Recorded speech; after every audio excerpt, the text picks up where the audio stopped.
Hello. The Eve of All Hallows has always been a time for predictions.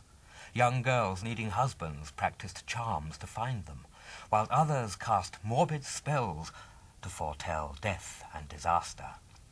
One such prediction happened of its own accord, unlooked for and unwanted. Once there was a Dorsten man called Jack of France. Not a person people liked. If he could cause trouble, he would. And for years he had got away with it, as such people can. But there came a time, oh yes, there came a time for Jack of France. Returning home one Halloween, he took the shortcut through the churchyard.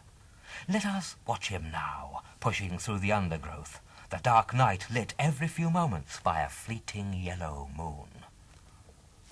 Here he comes. He's broken away through the yew hedge, making his own path towards the church. Ah, he's stopped. All the church windows are shining with light, and he knows that should not be. There are no services at this time. Now he's going to investigate.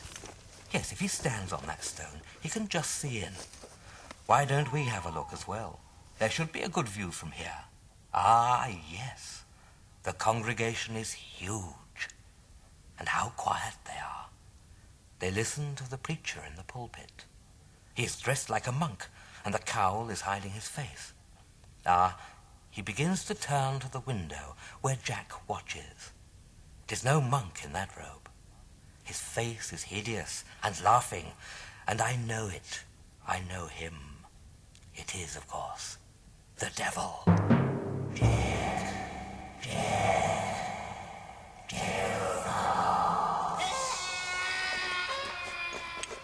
He's off and running for his life. And I don't know about you, but I've seen enough. Come. The devil's congregation was there to witness a roll call of those that were to die in the coming year. And Jack, wicked Jack, heard his own name on that list. And from that moment he resolved to do no more evil, to be as good and law-abiding as the next man. But too much harm had been done, and within the year Jack was dead. Think carefully. Tread gently on the superstitions that litter the way. Halloween is a time of fun, isn't it? A time to buy pumpkins, and having scooped out the middle, to carve a face. A weird, pointed, grinning face.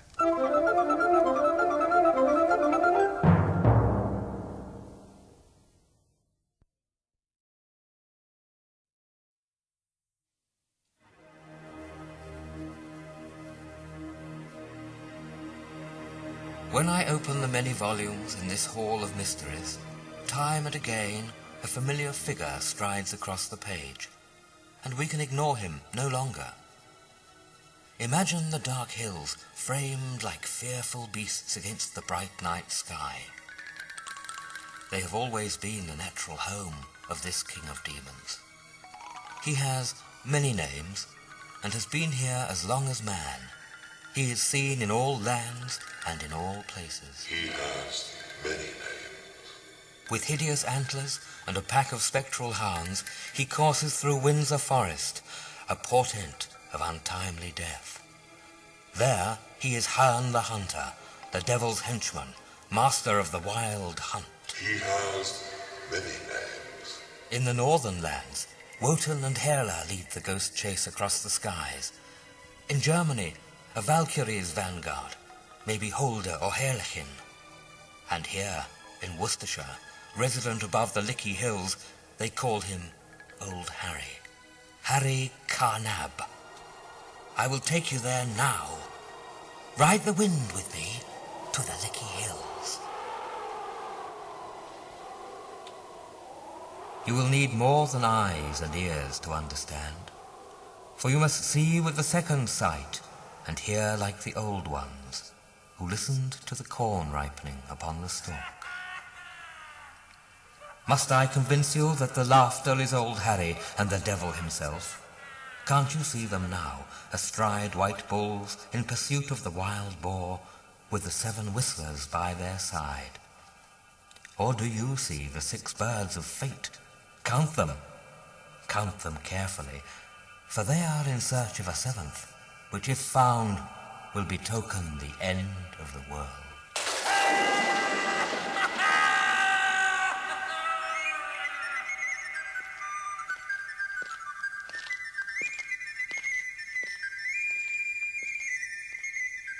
I close the book, knowing only that the next one I pick up will continue the story.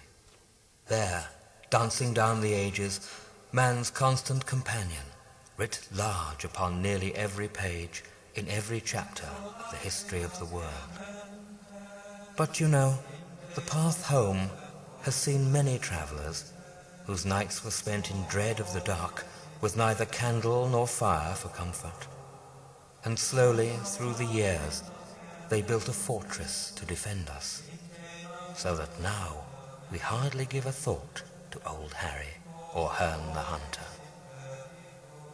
Perhaps, though, we should maintain the walls and see to the locks, and remember that there are songs to sing and words to say to save our souls on All Souls' Day.